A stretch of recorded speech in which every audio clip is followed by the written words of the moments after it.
अस्सलाम वालेकुम, welcome to अल-रफ़ा computers. मैं हूं आपका टीचर मोहम्मद सरवर और आज हम अपनी क्लास को वहीं से शुरू करेंगे जहां पे कल हमने छोड़ा था। टेबल्स की कुछ फॉर्मेटिंग हमने की थी, रोज़ की हाइट और कॉलम की विड्थ और टेबल को ड्रा करना, रोज़ को ड्रा करना, रोज़ को कॉलम को डिलीट करना, ये चीज़ें हम कल सीख चुके हैं। और अगर आपने ये क्लास पहले नहीं देखी तो आपसे गुजारिश है कि पिछली क्लास को जाकर देख लें ताकि जो आज वाला लेसन है वो आपको अच्छे से समझ आ सके। और इससे बेहतर है कि आप मेरे चैनल को फॉलो करते हुए प्लेलिस्ट पे जाएं, वहाँ से तमाम वीडियोस देखें ताकि आपको तमाम जो मैंने लेसन्स अभी तक करवाए हैं वो अच्छे से समझ आ सकें। तो चलें आज की क्लास का आगाज़ करते हैं।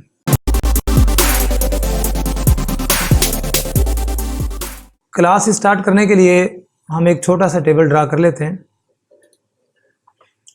ये एक टेबल ड्रा हो चुका और जैसे ही टेबल ड्रा होता है तो आपके सामने ये दो टैब्स आ चुकी हैं। डिज़ाइन और लेआउट की जो टैब है ये आ चुकी है। डिज़ाइन को हम बाद में डिस्कस करेंगे, पहले लेआउट के ऊपर बात करते हैं।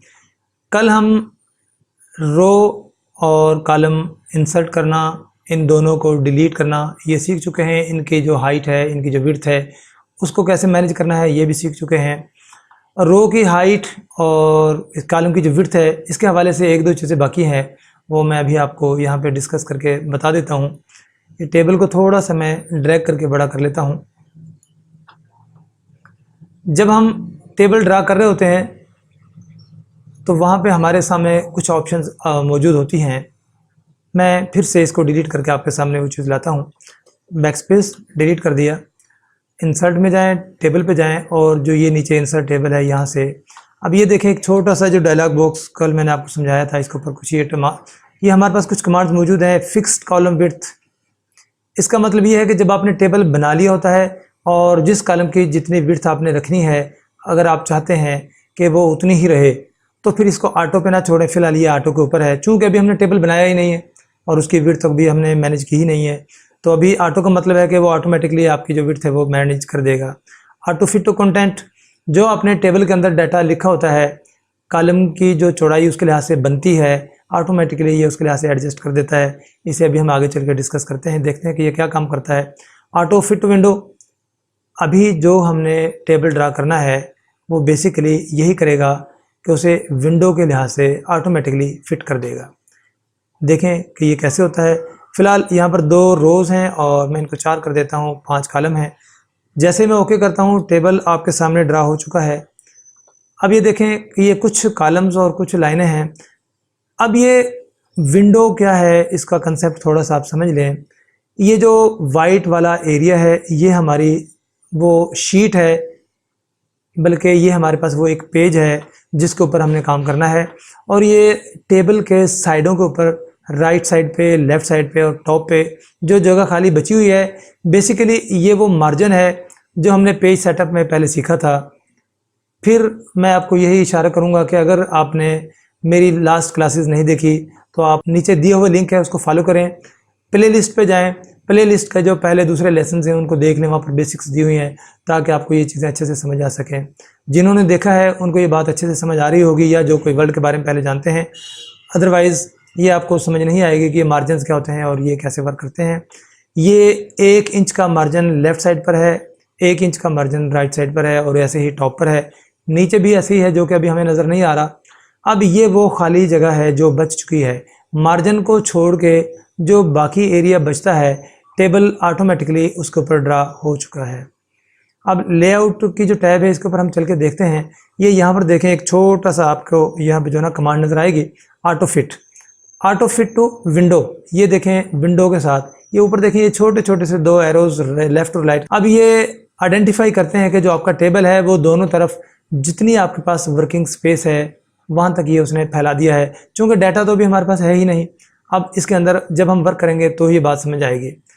अब ये देखें नीचे, इसको जैसे मैं इस एरो से क्लिक करके ओपन करता हूँ, यह है ऑटो फिट टू कंटेंट। जैसे ही मैं इस सेल्स के अंदर कुछ लिखता हूँ, किसी सेल के अंदर डाटा ज़्यादा होगा, किसी के अंदर कम होगा, तो उनकी जो चौड़ाई ज़रूरत के मुताबिक होनी चाहिए, अगर मैं इस पहले टूल को सिलेक्ट कर लूँ तो ये उसके मुताबिक कर देगा। देखें मैं अभी यहाँ पे आपको कुछ करके दिखा देता हूँ। फर्ज के मैं यहाँ पे अपना नाम लिख देता हूँ और टैब की प्रेस करता हूँ, यहाँ पर कोई एक डिजिट लिख देता हूँ अब ये देखिए मैंने एक सेंटेंस लिख दिया है, ये एक अल्फ़ाबेट लिख दिया और यहाँ पर कुछ 2-4 सेंटेंस। अब देखें इसके लिए मुझे कम जगह चाहिए, इसके लिए और कम, इसके लिए थोड़ी ज़्यादा जो कॉलम की विड्थ है उसकी ज़रूरत है। अगर मैं इस पहली टूल को यूज़ करता हूँ ऑटो फिट टू कंटेंट, जैसे मैं क्लिक करता हूँ तो ये देखें कि जितनी मुझे ज़रूरत थी उसके मुताबिक उसने कॉलम की विड्थ कर दी है और बाकी जो स्पेस है ये देखें राइट साइड पे वो सारा जो हमारा पेज है वो खाली। अब अगर मैं यहाँ से दूसरी जो हमारे पास कमांड मौजूद है ऑटो फिट टू विंडो, अब अगर मैं इसे कर दूँ, ये वही कमांड है जो कि डिफ़ॉल्ट थी और जब हमने टेबल ड्रा किया था तो उसके लिहाज से ये देखें पूरे एरिया पर ये जो है स्प्रेड हो चुका है। अब जो नीचे तीसरे नंबर पर हमारे पास एक टूल है, ये है फिक्स्ड कॉलम विड्थ। ये बड़ी मज़े की चीज़ है। इससे पहले देखें मैं आपको ये समझा दूं कि ये जो 25 लिखा है, मैं इसके अगर आगे कुछ डिजिट्स ऐड करता हूँ, ये देखें ये तो मेरे पास कॉलम था। अब जैसे मैं इसके साथ मज़ीद इजाफा करता जाऊँगा, डिजिट्स लिखता जाऊँगा, ये देखें राइट साइड वाला जो हमारा कॉलम है वो कम होता जा रहा है और ये बढ़ता जा रहा है। ये देखें ये जो हमारी विड्थ है ये फिक्स नहीं है। अगर मैं ये चाहता हूँ कि जो ये हमारी विड्थ है ये इतनी ही रहे, जो चौड़ा है वो चौड़ा रहे और जो कम चौड़ा है वो कम चौड़ा ही रहे, तो इसके ज़्यादती को रखने के लिए और इसके कम होने को बरकरार रखने के लिए मैं क्या करता हूँ कि यहाँ जाऊँगा और फिक्स कॉलम विड्थ के ऊपर क्लिक कर दूँगा। अब देखिएगा इसी सेल के अंदर अगर मैं मज़ीद कुछ टाइप करता हूँ तो ये देखें जो कॉलम की चौड़ाई है उसमें कोई इजाफा नहीं हो रहा है, बल्कि वो अपनी लाइनें क्रिएट करता जा रहा है। अगर मुझे ज़रूरत है कि मैंने कोई टेबल बनाना है, मैं कोई काम कर रहा हूँ, तो फिर मैं ये चाहूँगा कि जो मैंने कॉलम जितना चौड़ा रखा है वो उतना ही रहे, ताकि जो टेबल की जो एक खूबसूरती है, जो उसकी लेआउट है वो डिस्टर्ब ना हो। तो उसके लिए मैं इस कमांड को यूज़ कर सकता हूँ। दूसरा ये है, ये हाइट और विड्थ के हवाले से हमने लास्ट क्लास में बात कर ली थी कि कैसे कम ज़्यादा करनी है। सेल की जो हाइट है, ये रो की हाइट, ये हाइट यहाँ से ऊपर वाले एरो को क्लिक करेंगे आप ज़्यादा हो जाएगा, इसको क्लिक करेंगे ये कम हो जाएगा। ये हमारे पास कॉलम की विड्थ है। अगर मुझे इसको ज़्यादा करना है तो ये देखें ज़्यादा, और अगर ये कम करना है तो ये मज़ीद कम होता जा रहा है।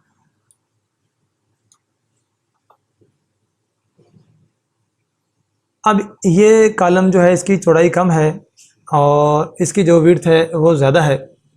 अगर मैं ये चाहता हूँ कि इन सब की विड्थ एक जैसी हो जाए, सब एक जैसे चौड़े हो जाएं, तो ये जो लिखा है डिस्ट्रीब्यूट कॉलम्स, जैसे मैं इसके ऊपर क्लिक करता हूँ, अब ये देखें तमाम कॉलम्स की जो विड्थ है वो एक जैसी हो चुकी है। इसी तरीके से अगर मेरे जो लाइनें हैं, जो रोज़ हैं, उनकी हाइट कम या ज़्यादा है, ये देखें मैं कर देता हूँ थोड़ी देर के लिए आपको समझाने के लिए। अब देखिए किसी लाइन की हाइट ज़्यादा है, किसी की कम है, और मैं ये चाहता हूँ कि सब की हाइट एक जैसी हो जाए। तो ये जो लिखा है डिस्ट्रीब्यूट रोज़, ये जो भी टोटल सेल का साइज़ है उसको कम नहीं करेगा, बल्कि जो दरमियान की हाइट है उनको बराबर डिवाइड कर देगा। सेल ये जो देखें टेबल जो है ये बिल्कुल उतना ही बड़ा है जो कि मैंने किया था, लेकिन उसमें जो फासला है उन सबको डिवाइड कर दिया है, कॉलम्स के दरमियान भी और रोज़ के दरमियान भी। अब इसके ये राइट साइड देखें, ये अलाइनमेंट है और ये अलाइनमेंट वैसे ही है जैसे हम पैराग्राफ के अलाइनमेंट करते थे।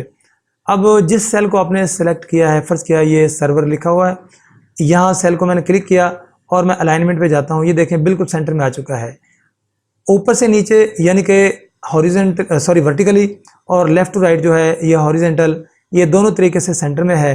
अब मैं चाहूँ तो top left, top centre, top right, इसी तरीके से middle left, middle centre right, bottom जो हमारे पास सेंटर है वो बन गया है, बॉटम लेफ़्ट है और बॉटम राइट है। ये तमाम डायरेक्शंस हम इसके लिहाज से अपने डाटा को सिलेक्ट कर सकते हैं, उसको रख सकते हैं। अब जितनी मेरी सिलेक्शन होगी, अगर मैं इन तमाम सेल्स को सिलेक्ट कर लेता हूँ तो ये तमाम को देखो ये सेट कर देगा। इन नीचे वाले सेल्स की मैंने अलाइनमेंट नहीं की, यहाँ पे मैं जो भी लिखूँगा वो जो डिफ़ॉल्ट अलाइनमेंट थी उसके मुताबिक ही ये रह जाएगा। अगर आपने पूरे टेबल की अलाइनमेंट करनी है तो ऐसे करें, यहाँ से टेबल को सिलेक्ट कर लें और यहाँ से इसको सेंटर अलाइन कर दें। तमाम जो डाटा है वो आपका सेंटर अलाइन हो चुका है। ये टेक्स्ट की डायरेक्शन है कि टेक्स्ट की डायरेक्शन को आप घुमाना चाहते हैं, जैसे कि ये नाम लिखा हुआ है। अब मैं इसको रोटेट करूं तो ये देखें इसकी रोटेशन हो रही है, लेफ़्ट से राइट है, टॉप से बॉटम और बॉटम से टॉप की जानिब। इसको समझाने के लिए मैं ऐसे करता हूं कि इसको डिलीट करके, इससे पहले मेरे पास दो कमांड्स और हैं वो मैं आपको समझा दूं। ये देखें यहाँ पर कुछ एरिया आपको ये नज़र आएगा, मर्ज सेल इसका मतलब ये होता है कि 2 सेलों को एक कर देना, या 2 से ज़्यादा सेल जो उनको आप एक कर दें। अभी चूंकि मैंने एक ही सेल को सिलेक्ट किया है, जैसे ही मैं 2 सेल्स को सिलेक्ट करता हूँ, ये देखें ये हाईलाइट हो जाता है, और जब मैं इसके ऊपर क्लिक कर दूंगा तो ये देखें जो 2 सेल थे उनका उसने एक ही बना दिया है। और ये है स्प्लिट। स्प्लिट क्या करता है कि एक सेल के टुकड़े कर देता है। अब ये जो मेरे पास कॉर्नर वाला सेल है, अब मैं इसके मज़ीद सेल्स ज़्यादा करना चाहता हूँ। जैसे मैं इसके ऊपर क्लिक करूँगा, वो टूल नीचे गायब हो रही थी, ये नज़र आ रही है, तो मैं जूम आउट कर दूँ, मैनेज करने में मुश्किल हो रहा है। ये देखें, ये पूछ रहा है कि आपने इसके 2 कॉलम करने हैं, रो एक ही रहेगी। अगर आप चाहते हैं कि इसके 2 कॉलम और 2 रो हो जाएं, तो यहाँ से रो भी 2 कर दें, कॉलम भी 2 कर दें, जितने चाहें आप यहाँ से कर सकते हैं। ओके कर दें तो ये देखें एक सेल के उसने 4 सेल बना दिए। और अगर आप चाहें इन सब को एक करना है तो फिर दोबारा से फिर मर्ज कर लें। अब ये जो मैंने मर्ज किया है और स्प्लिट किया है, इससे आपको आइडिया हो चुका होगा कि एक से ज़्यादा सेल्स को हम इकट्ठा एक सेल में तब्दील कर सकते हैं, तो उसके लिए मर्ज करेंगे, और एक के मज़ीद डिवीज़न करनी है तो उसके लिए हम इसको स्प्लिट करेंगे। अब ये जो मैंने लेफ़्ट साइड वाला जो कॉलम है उसको मर्ज कर दिया है। अब यहाँ पे मैं कोई भी सेंटेंस लिख देता हूँ।